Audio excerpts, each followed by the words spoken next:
ಇನ್ನು ರಾಜ್ಯದಲ್ಲಿ ನವೆಂಬರ್ನ ಕ್ರಾಂತಿ ಜೋರಾಗುತ್ತೆ ಎನ್ನುವ ಸುದ್ದಿ ಕೇಳಿ ಬರ್ತಾ ಇದೆ. ಸಿಎಂ ಸಿದ್ದರಾಮಯ್ಯ ಕುರ್ಚಿ ಮೇಲೆ ಹಲವರ ಕಣ್ಣು ಬಿದ್ದಿದ್ದು ಸಿಎಂ ಪಟ್ಟದ ರೇಸ್ನಲ್ಲಿ doctor G Parameshwar, DK Shivakumar, Satish Jarkiholi ಬೆನ್ನಲ್ಲೇ ಪರಮೇಶ್ವರ್ ಕೂಡ ನಾನು ಸಿಎಂ ಆಗಬೇಕು ಅನ್ನುವಂತಹ ಕೂಗನ್ನೆತ್ತಿದ್ದಾರೆ. ಸಿಎಂ ಸಿದ್ದರಾಮಯ್ಯ ಪರ ಇದ್ದುಕೊಂಡೇ ಸಿಎಂ ಕೂಗನ್ನ ಅಂದರೆ ಆ ದಾಳವನ್ನು ಉರುಳಿಸಿದ್ದಾರೆ. ಹುಬ್ಬಳ್ಳಿಯಲ್ಲಿ ನಾನು ಯಾಕೆ ಸಿಎಂ ಆಗಬಾರದು ಅಂತ ಹೇಳಿದ್ದಾರೆ. ದಲಿತ ಸಿಎಂ ಕೂಗು ಎದ್ದಾಗಲೆಲ್ಲ ಪರಮೇಶ್ವರ್ ಅವರ ಹೆಸರು ಮುನ್ನೆಲೆಗೆ ಬರುತ್ತೆ. ಹಂಗೆ ಬಂದಾಗಲೇ ಒಂದ್ಸಲ ಸೋತಿದ್ರು ಅವರು, ಇಲ್ಲಾಂದ್ರೆ ಆಗ್ಬಿಡ್ತಾ ಇದ್ರು ಆ ಸಲ.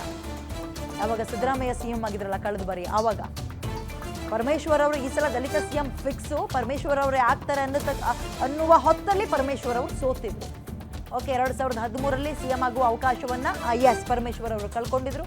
ಸಿಎಂ ಕುರ್ಚಿ ಇನ್ ಕೇಸ್ ಬದಲಾದರೆ ನಾನು ಕೂಡ ಸಿಎಂ ಆಕಾಂಕ್ಷಿ ಅಂತ ಇದ್ದಾರೆ ಪರಮೇಶ್ವರ್ ಅವರು. ಸೊ ಒಂದು ಕುರ್ಚಿ 4 ಕಣ್ಣುಗಳಿದ್ದಾವೆ, ಅವಕಾಶ ಸಿಕ್ಕರೆ ನಾನೇ ಅಕ್ರಿ ಆಗಬಾರ್ದು ಅಂತ ಸಚಿವ ಸತೀಶ್ ಜಾರಕಿಹೊಳಿ ಹೇಳಿದರು. ಡಿಕೆ ಶಿವಕುಮಾರ್ ಅವ್ರದ್ದು ಬೇರೊಂದು ಲೆಕ್ಕ ಬಿಡಿ. ಯಾಕಂತ ಹೇಳಿದ್ರೆ ಇಲ್ಲಿ ತನಕ ಕಾಂಗ್ರೆಸ್ ಹಿಸ್ಟ್ರಿಯಲ್ಲಿ ಕೆಪಿಸಿಸಿ ಅಧ್ಯಕ್ಷರು ಯಾರಾಗಿರ್ತಾರೋ ಅವರ ಒಡೆತನದಲ್ಲಿ ಅಧಿಕಾರಕ್ಕೆ ಬಂದ್ರೆ, ಅಂದ್ರೆ ಅವರ ಅಧಿಕಾರದಲ್ಲಿ ಇವ್ರು ಗೆದ್ರೆ ಅವರೇ ಆಗ್ತಾ ಇದ್ರು ಸಿಎಂ. ಎಲ್ಲರೂ ಆಗ್ಬೋದಲ್ಲ. ಎಷ್ಟು ಜನ ಆಕಾಂಕ್ಷಿಗಳಿದ್ದಾರೆ ರೀ? ಭಾಳ ಜನ ಆಕಾಂಕ್ಷಿಗಳಿದ್ದಾರೆ. ಅದು ಹೈಕಮಾಂಡ್ ಯಾರಿಗೆ ತೀರ್ಮಾನ ಮಾಡುತ್ತೋ ಅವರಿಗೆ ನಾವೆಲ್ಲ ಜೈ ಅಂತೀವಿ ಅಷ್ಟೇ. ಈಗ ಗ್ಯಾರಂಟಿ ಜನ ಆಕಾಂಕ್ಷಿಗಳಿದ್ರು, ಸಿದ್ದರಾಮಯ್ಯ ಇಲ್ಲ ಡಿ ಕೆ ಶಿವಕುಮಾರ್ ಸಿದ್ದರಾಮಯ್ಯ ಚರ್ಚೆನೇ ಇದೆಯಲ್ಲ ಸರ್?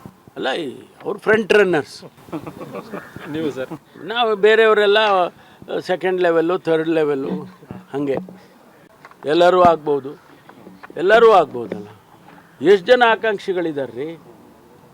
ಭಾಳ ಜನ ಆಕಾಂಕ್ಷಿಗಳಿದ್ದಾರೆ.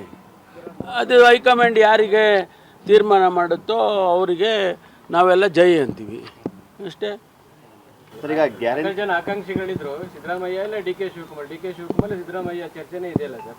ಅಲ್ಲ, ಅವ್ರು ಫ್ರಂಟ್ ರನ್ನರ್ಸ್. ನೀವು ಸರ್?